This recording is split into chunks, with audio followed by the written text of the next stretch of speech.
నమస్కారం NSR news కి స్వాగతం. ముందుగా హెడ్లైన్స్ చూద్దాం. వరంగల్ కు అత్యాధునిక వైద్య సేవలు, మౌలిక ఆరోగ్య వసతులపై మంత్రులు కొండా సురేఖ, దామోదర రాజనరసింహ సమీక్ష.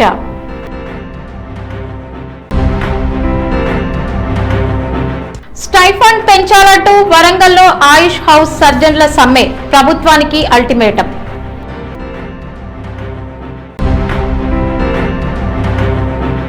ఉద్యోగ నోటిఫికేషన్ల కోసం ఆత్మహత్య యత్నం చేసిన వేణుకుమార్తో కేటీఆర్ ఫోన్, ధైర్యంగా ఉండాలని భరోసా.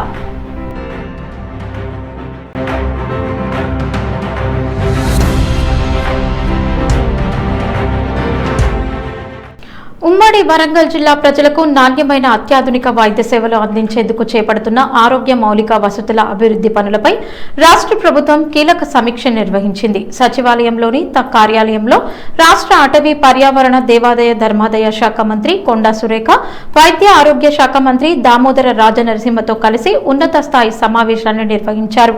ఈ సందర్భంగా ఉమ్మడి వరంగల్ జిల్లాలోని ప్రభుత్వ ఆసుపత్రుల ఆధునీకరణ, కొత్త భవనాల నిర్మాణం, వైద్య పరికరాల ఏర్పాటు, సూపర్ స్పెషాలిటీ సేవల విస్తరణ, వైద్యులు మరియు సిబ్బంది నియామకాలు, ప్రజలకు అందుబాటులో ఉండే అత్యవసర వైద్య సేవలపై అధికారులు పవర్ పాయింట్ ప్రెజెంటేషన్ ద్వారా వివరాలు అందించారు. అలాగే నిర్మాణంలో ఉన్న ఆరోగ్య సంస్థల పురోగతి, పెండింగ్ లో ఉన్న పనులు, వాటి పూర్తి గడువులు, అవసరమైన నిధుల విడుదల, మౌలిక వసతుల కల్పన వంటి అంశాలపై మంత్రులు సమగ్రంగా సమీక్షించారు. ప్రజలకు ప్రభుత్వ ఆసుపత్రుల్లోనే కార్పొరేట్ స్థాయి వైద్య సేవలు అందేలా ప్రతి పనిని వేగవంతం చేయాలని, ఎక్కడా ఆలస్యం జరగకుండా అధికారులు నిరంతరం పర్యవేక్షించాలని మంత్రులు స్పష్టం చేసినట్లు సమాచారం. ఉమ్మడి వరంగల్ జిల్లాలో ఆరోగ్య రంగాన్ని మరింత బలోపేతం చేయడమే ప్రభుత్వ లక్ష్యమని, వైద్య సేవల నాణ్యత పెంపుతో పాటు ప్రజలకు సులభంగా అందుబాటులో ఉండేలా అన్ని చర్యలు చేపట్టాలని సంబంధిత అధికారులకు ఆదేశాలు జారీ చేసినట్లు సమావేశంలో వెల్లడైంది. తెలంగాణ ఆయుష్ జాయింట్ యాక్షన్ కమిటీ జేఏసీ పిలుపు మేరకు ఆయుష్ హౌస్ సర్జన్లు తమ సమస్యల పరిష్కారం కోసం నేటి నుండి నిరవధిక సమ్మె చేపట్టారు. వరంగల్లోని అనంతలక్ష్మి ప్రభుత్వ ఆయుర్వేద వైద్య కళాశాల ఆసుపత్రి ప్రాంగణంలో ఆందోళన కార్యక్రమాన్ని చేపట్టారు. పెరుగుతున్న ఖర్చులకు అనుగుణంగా తమ స్టైఫండ్ ను తక్షణమే పెంచాలని కోరుతున్నారు. తమ న్యాయమైన డిమాండ్లపై 15 రోజుల క్రితమే కళాశాల ప్రిన్సిపల్, ఆసుపత్రి సూపరింటెండెంట్ కి వినతి పత్రాలు ఇచ్చినా ఎలాంటి స్పందన లేకపోవడంతో సమ్మెకు తప్పలేదని స్పష్టం చేశారు. ఆంధ్రప్రదేశ్ లో 23,000 రూపాయలు ఇస్తున్నా తెలంగాణలో 13,000 రూపాయలు మాత్రమే ఇస్తున్నట్లు తమ ఆవేదనను వ్యక్తం చేశారు. ప్రభుత్వం వెంటనే స్పందించి సమస్యలను పరిష్కరించకపోతే ఆందోళనను మరిన్ని రూపాల్లో తీవ్రతరం చేస్తామని స్పష్టం చేశారు. గవర్నమెంట్ ఆయుర్వేదిక్ హాస్పిటల్ వరంగల్ ఈరోజు మేము స్ట్రైక్ చేయడానికి రీజన్, చాలా ఇయర్స్ నుంచి మాకు రావాల్సిన స్టైఫండ్ అనేది హైక్ అవ్వట్లేదు. చాలా ఇయర్స్ నుంచి ఎంత ఉందో అంతనే ఉంది.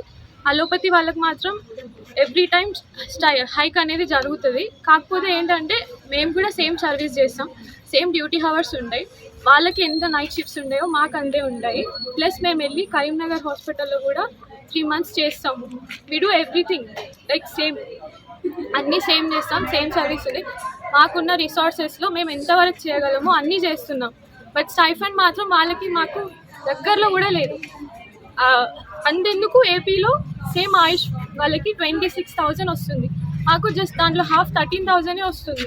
మరి వాళ్ళు కూడా ఆయుష్ కదా, అక్కడ వాళ్ళు ఎందుకు తీస్తున్నారు అంటే దే నో ద వాల్యూ. మన వాళ్ళు ఎందుకు గుర్తించట్లేదు? మేము ఉన్న రిసోర్సెస్లో మేము ఎంత చేయాలో అంత చేస్తున్నాం. మాకు అసలు వాల్యూయే లేదు. మొత్తం ఆయుష్ డిపార్ట్మెంట్ అంతా చిన్న చూపు చూసేస్తున్నారు. ఎందుకు? మేము కూడా సేమ్ అవర్స్ వర్క్ చేస్తున్నాం, మేము కూడా వాళ్ళగే డ్యూటీస్ చేస్తాం, మాకు కూడా నైట్ షిఫ్ట్స్ ఉంటాయి. అన్నీ చేస్తున్నప్పుడు వాళ్ళకి ఎంత వాల్యూ ఇస్తారో మాకు కూడా అంతే ఇవ్వాలి కదా. This is our demand. Please increase the stipend. మా స్టూడెంట్స్ ఫ్యూచర్ దృష్టిలో పెట్టుకొని కొంచెం నిర్ణయాలు మంచిగా తీసుకుంటే బాగుంటుంది.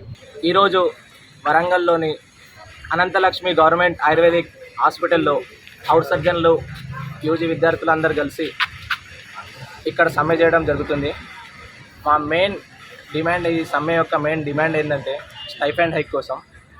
ఆల్రెడీ 15 రోజుల ముందు స్ట్రైక్ నోటీస్ అనేది మా కాలేజ్ ప్రిన్సిపల్ గారికి, హాస్పిటల్ సూపరింటెండెంట్ గారికి, ఆయుష్ డైరెక్టర్ గారికి స్ట్రైక్ నోటీస్ ఇవ్వడం జరిగింది. ఆ తర్వాత వారం రోజుల తర్వాత మేము నల్ల బ్యాచ్లు పెట్టుకొని నిరసన తెలపడం జరిగింది. ఈ రోజు నుంచి ఇక్కడ కూర్చొని స్ట్రైక్ చేయడం జరుగుతుంది. మా ఆయుష్ సిస్టానికి అసలు మొత్తం డిస్క్రిమినేట్ చేసినట్టు అసలు పట్టించుకోకుండా ఉన్నది రాష్ట్ర ప్రభుత్వం. Last time government TRS government ఉన్నప్పుడు ప్రస్తుతం ఉన్నటువంటి డిప్యూటీ సీఎం గారికి అసెంబ్లీలో మాట్లాడడం జరిగింది. తను ఆయుష్ వాళ్ళకి ఏదైతే స్టైఫండ్ రావాలో ఆన్ పార్ అలోపతి ఇవ్వాలి అనేసి ప్రస్తుతం ఉన్నటువంటి డిప్యూటీ సీఎం బట్టన్న గారు చెప్పడం జరిగింది. ఇప్పుడు వాళ్ళు గవర్నమెంట్కి వచ్చిన తర్వాత మరి ఎందుకు మాకు అన్యాయం చేస్తున్నారో మేము వాళ్ళని అడుగుతున్నాము. ఉద్యోగ నోటిఫికేషన్లు విడుదల చేయాలని డిమాండ్ చేస్తూ ఆత్మహత్య యత్నం చేసిన గడ్డం వేణుకుమార్ తో BRS working president KTR phone ద్వారా మాట్లాడారు. వేణుకుమార్ ఆరోగ్య పరిస్థితిని తెలుసుకున్న కేటీఆర్ ధైర్యంగా ఉండాలని, ఎలాంటి ఆందోళన చెందొద్దని సూచించారు. పార్టీ ఎల్లప్పుడూ అండగా ఉంటుందని ఆయన భరోసా ఇచ్చినట్లు సమాచారం. ఈ సందర్భంగా వేణుకుమార్ మాట్లాడుతూ రాష్ట్ర ప్రభుత్వం వెంటనే జాబ్ క్యాలెండర్ విడుదల చేసి ఉద్యోగ నోటిఫికేషన్లు ఇవ్వాలన్న డిమాండ్తోనే తాను ఆత్మహత్య యత్నానికి పాల్పడినట్లు తెలిపారు.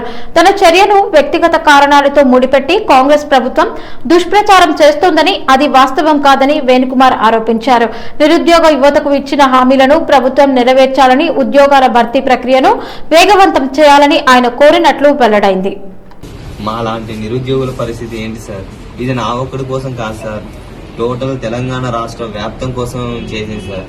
తెలంగాణ అంటేనే నీళ్లు, నిధులు, నియామకాల విషయంలో ఇంత అన్యాయం జరుగుతుంటే ఎవరు ప్రశ్నించేటోళ్ళు లేరు సార్. ఇక కాంగ్రెస్ అంతా ఒక ముఠా అయిపోయింది. మా అమ్మ 17 సంవత్సరాల నుంచి మేము ఇబ్బంది పడుతున్నాం. మాకు అంత దారుణమా సార్? మరి నేను ఆ రోజే నిర్ణయించుకున్నా, ఏదో ఒకటి సాధించాలి, జాబ్ కొట్టంది నా లైఫ్ మారదు అనేసి నిర్ణయించుకున్నా. నాతో ఎవరున్నా లేకపోయినా నేను జాబ్ క్యాలెండర్ కోసమే నేను చచ్చిపోయే నిర్ణయం తీసుకున్నా. ఒకవేళ నేను బ్రతికుంటే దానికోసమే పోరాడదాం అనేసి డిసైడ్ అయ్యా. చదివిన తర్వాతనే నేను నాకు నిజంగానే చెల్లించిపోయి తర్వాత నిజంగా చాలా బాధ అనిపించింది. కరెక్ట్ గా నిన్నటితో 2 ఏళ్ళు నేను జాబ్ క్యాలెండర్ విడుదల చేశాను. అవును సార్. అందుకే నిన్న ప్రెస్ మీట్ పెట్టి కార్డుగా మా వేణు రాసింది సూసైడ్ నోట్ కాదు, ప్రభుత్వం మీద ఛార్జ్ షీట్ అని చెప్పి గట్టిగా మాట్లాడినా. నా రిక్వెస్ట్ అలా ఒకటే, బతుకుండి పోరాడాలి కానీ చచ్చిపోయి సాధించేది ఏం లేదు. ఏం కాదు, అందరూ ఉన్నాం కదా నీకు అంతగా ఉంటే. ఒకసారి డిశ్చార్జ్ అయిన తర్వాత డిశ్చార్జ్ ఇంటికి వెళ్ళిన తర్వాత నేను ఖమ్మం వస్తాను, ఖమ్మంలో కలుసుకుందాము. తప్పకుండా నువ్వు అన్నట్టుగా జాబ్ క్యాలెండర్ కోసం వీళ్ళు ఇచ్చిన హామీలు అమలు చేసేదాన్ని పోరాడే దానిలో మేము మీకంటూ అడుగు ముందుంటాం, మీ అందరికి అండగా నిలబడతాం. ఆ విషయంలో కన్ఫ్యూజన్ అవుతుంది. రెండవది, నేను నీకు మాటిస్తున్నా, నువ్వు నీ సూసైడ్ నోట్ ఏదైతుందో దాన్ని ఖచ్చితంగా అది మళ్ళీ అందరికి, తెలంగాణ యూత్ అందరికి లాభం జరిగేదాకా నీ తరపున మొత్తం పార్టీ, బీఆర్ఎస్ పార్టీ కొట్లాడుతుంది, నీతో పాటు ఉంటుంది. మనం ఖచ్చితంగా మళ్ళీ గవర్నమెంట్ లోకి వస్తాం. గవర్నమెంట్ లోకి వచ్చాక కూడా మీతో పాటు మీ నోట్ ఆధారం చేసుకుని రేపు రోజున యూత్ న్యాయం చేసే బాధ్యత. సరే సార్. భూపాల్పల్లి నియోజకవర్గంలోని గణపురం మండలంలోని గాంధీనగర్ శివారులో గుట్టపైన నిర్మాణంలో ఉన్న యంగ్ ఇండియా ఇంటిగ్రేటెడ్ పాఠశాల భవన నిర్మాణ పనులను భూపాల్పల్లి శాసనసభ్యులు గండే సత్యనారాయణరావు పరిశీలించారు. ఈ సందర్భంగా నిర్మాణ పనుల పురోగతిపై అధికారులను, గుత్తేదారులను అడిగి తెలుసుకున్నారు. అనంతరం గుత్తేదారులతో మాట్లాడుతూ పనులను త్వరితగతిన పూర్తి చేయడంతో పాటు నాణ్యతా ప్రమాణాలకు ఎలాంటి భంగం కలగకుండా అత్యంత బాధ్యతతో చేపట్టాలని సూచించారు. ప్రభుత్వం ప్రతిష్టాత్మకంగా చేపడుతున్న ఈ విద్యా సంస్థ భవిష్యత్ తరాలకు నాణ్యమైన విద్యను అందించే కేంద్రంగా నిలవాలని ఆకాంక్షించారు. పాఠశాల నిర్మాణంలో నాణ్యత, భద్రతా ప్రమాణాలను తప్పనిసరిగా పాటించాలని అధికారులను ఆదేశించారు. సూర్యాపేట జిల్లా కోదాడ టౌన్ పోలీస్ స్టేషన్ పరిధిలోని శ్రీరంగాపురం వద్ద డేగబాబు ఫంక్షన్ హాల్ సమీపంలో విశ్వసనీయ సమాచారం మేరకు పోలీసులు దాడి నిర్వహించారు. ఈ దాడిలో సుమారు 6 కిలోల గంజాయి, మత్తునిచ్చే 38 టాక్సెస్ కొడైన్ సిరప్ బాటిల్స్, ఒక హీరో గ్లామర్ బైక్, 2 మొబైల్ ఫోన్లు స్వాధీనం చేసుకున్నారు. ప్రధాన నిందితుడు ఒడిశా రాష్ట్రంలోని మల్కనగిరి ప్రాంతం నుంచి గంజాయిని తీసుకువచ్చి కోదాడలో విక్రయిస్తున్నట్లు పోలీసుల విచారణలో అంగీకరించినట్లు తెలిపారు.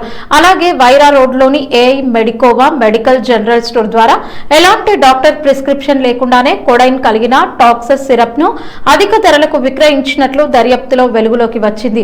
ఈ కేసులో మొత్తం 7 నిందితులు ఉండగా 3 బాల నేరస్తులు ఉన్నట్లు డీఎస్పీ వెల్లడించారు. మరో నిందితుడు పరారీలో ఉన్నట్లు తెలిపారు. అలాగే గంజాయి సరఫరా గొలుసు, ఆర్థిక లావాదేవీలు, ఇతర ప్రమేయం ఉన్న వ్యక్తులపై దర్యాప్తు కొనసాగుతోందని తెలిపారు. జిల్లా పోలీసుల ఆదేశాల మేరకు డ్రగ్ ఫ్రీ సొసైటీ లక్ష్యంగా ప్రత్యేక చర్యలు కొనసాగుతున్నాయని, మాదక ద్రవ్యాల విక్రయం, వినియోగం లేదా అక్రమ రవాణాపై సమాచారం తెలిసిన వెంటనే సమీప పోలీస్ స్టేషన్ కి తెలియజేయాలని, సమాచారం ఇచ్చిన వారి వివరాలు పూర్తిగా గోప్యంగా ఉంచబడతాయని తెలిపారు. హన్మకొండ జిల్లా కమలాపూర్ మండల కాంగ్రెస్ పార్టీ అధ్యక్షుడిగా వాసాల శ్రీనివాస్ ని పార్టీ అధిష్టానం ఏకగ్రీవంగా ప్రకటించింది. ఈ సందర్భంగా కమలాపూర్ మండల కేంద్రంలోని కమ్యూనిటీ హాల్లో నూతన అధ్యక్షుడికి ఘన సన్మాన కార్యక్రమాన్ని నిర్వహించారు.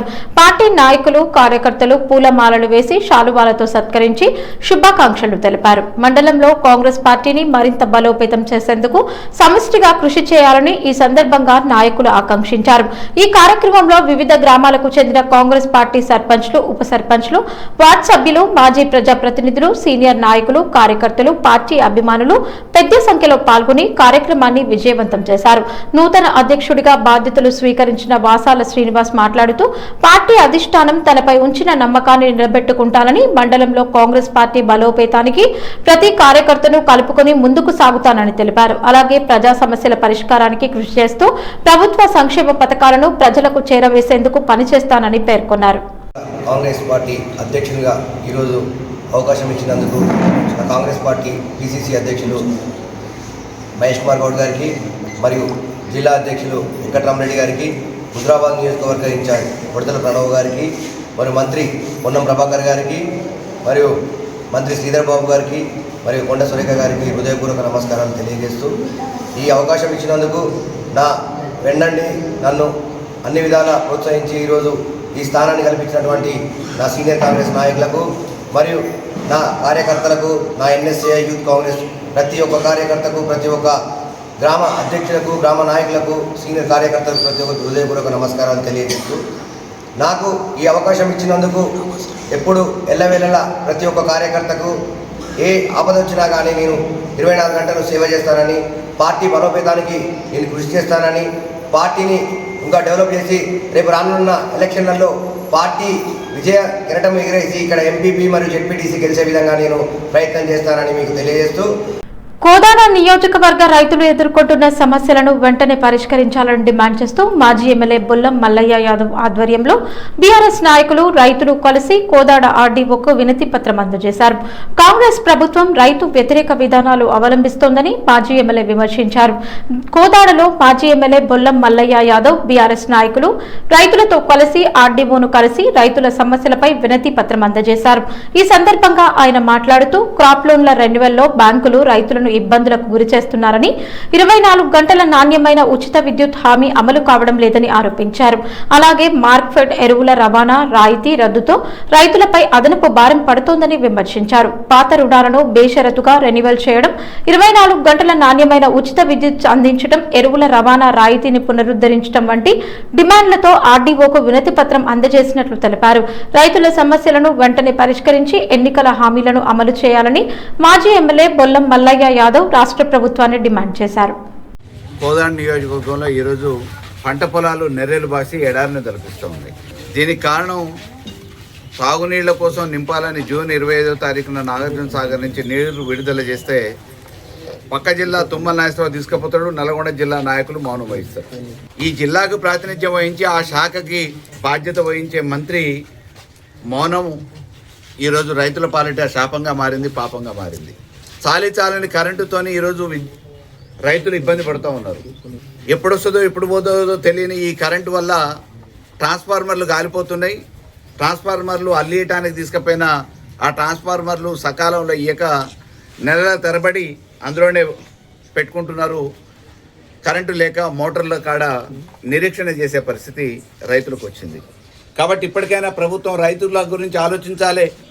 రైతుల ప్రభుత్వంగా గొప్పలు చెప్పుకొని అధికారంలోకి వచ్చిన రేవంత్ ప్రభుత్వం రైతులకు మేలు చేసే విధంగా ఇప్పుడు నిర్ణయాలు తీసుకోవాలి. ఎరువుల మీద ఏదైతే పెంచాలని చెప్పేసి హమాలీ పేరు మీద, ట్రాన్స్పోర్ట్ పేరు మీద వసూలు చేస్తున్న పైసల్ని వెంటనే రైతులకు చెల్లించాలని చెప్పేసి డిమాండ్ చేస్తా ఉన్నాం. ముఖ్యమంత్రి రేవంత్ రెడ్డి ఇంజనీరింగ్ విద్యార్థులపై చేసిన వ్యాఖ్యలను ఖండిస్తూ బీఆర్ఎస్వి ఉస్మానియా యూనివర్సిటీ నాయకుడు నాగేందర్ ఆధ్వర్యంలో నిరసన కార్యక్రమం నిర్వహించారు. ఉద్యోగ అప్లికేషన్ కూడా నింపలేరంటూ ముఖ్యమంత్రి చేసిన వ్యాఖ్యలు ఇంజనీరింగ్ విద్యార్థులను అవమానించే విధంగా ఉన్నాయని విద్యార్థులు ఆగ్రహం వ్యక్తం చేశారు. తెలంగాణ అభివృద్ధిలో ఇంజనీర్ల పాత్ర అత్యంత కీలకమని, రాష్ట్రంలో నిర్మితమైన ప్రాజెక్టులు, రహదారులు, వంతెనలు, సాగునీటి పథకాలు, భవనాలు, ఐటీ రంగం అభివృద్ధి వెనుక ఇంజనీర్ల కృషి ఎంతో ఉందని పేర్కొన్నారు. విద్యార్థులను ప్రోత్సహించాల్సిన ముఖ్యమంత్రి ఇలాంటి వ్యాఖ్యలు చేయడం బాధాకరమని, యువత ఆత్మవిశ్వాసాన్ని దెబ్బతీసేలా మాట్లాడడం తగదని నిరసనకారులన్నారు. ఇంజనీర్ల ప్రతిభను గుర్తించి వారికి ఉద్యోగ అవకాశాలు కల్పించాల్సింది పోయి అవమానించే వ్యాఖ్యలు చేయడం సరికాదని బీఆర్ఎస్పీ నాయకులు విమర్శించారు. విద్యార్థుల ఆత్మగౌరవాన్ని కాపాడేందుకు తమ పోరాటం కొనసాగుతుందని, ప్రభుత్వం ఇలాంటి వ్యాఖ్యలపై స్పష్టత ఇవ్వాలని వారు డిమాండ్ చేశారు. హైదరాబాద్ లోని బస్ భవన్ వద్ద రిటైర్డ్ ఆర్టీసీ ఉద్యోగులు ఆందోళన చేపట్టారు. తమకు చెల్లించాల్సిన పెండింగ్ బకాయిలను వెంటనే విడుదల చేయాలని డిమాండ్ చేస్తూ పెద్ద సంఖ్యలో బస్ భవన్ కి చేరుకున్న ఉద్యోగులు నిరసన వ్యక్తం చేశారు. రోడ్డుపైకి వచ్చి బైఠాయించి ఆందోళన నిర్వహించిన రిటైర్డ్ ఉద్యోగులు ప్రభుత్వం మరియు ఆర్టీసీ అధికారులకు వ్యతిరేకంగా నినాదాలు చేశారు. ఏళ్లుగా బకాయిల కోసం ఎదురు చూస్తున్నామని, పదవీ విరమణ చేసిన ఉద్యోగులకు రావాల్సిన ఆర్థిక ప్రయోజనాలను ఆలస్యం చేయడం అన్యాయమని ఆందోళనకారులు ఆవేదన వ్యక్తం చేశారు.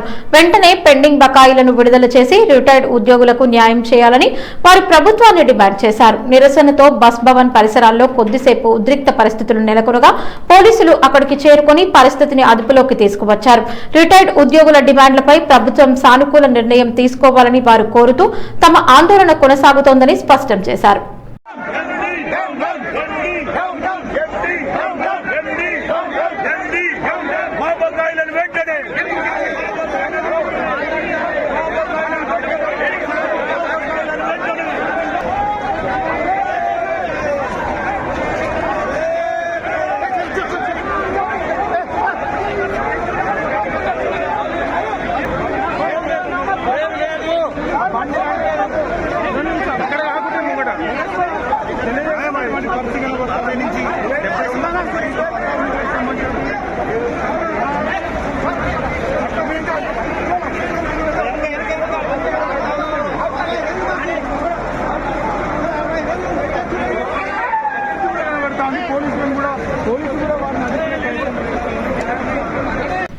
వార్తలు ముగించే ముందు హెడ్లైన్స్ మరోసారి. వరంగల్ కు అత్యాధునిక వైద్య సేవలు, మౌలిక ఆరోగ్య వసతులపై మంత్రులు కొండ సురేఖ, దామోదర రాజనరసింహ సమీక్ష.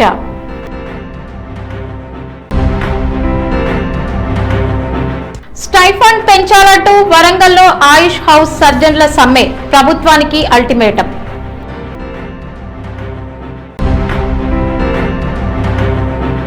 ఉద్యోగ నోటిఫికేషన్ల కోసం ఆత్మహత్య యత్నం చేసిన వేణుకుమార్తో కేటీఆర్ ఫోన్, ధైర్యంగా ఉండాలని భరోసా. ఈ వార్తలు ఇంతటితో సమాప్తం. నమస్కారం.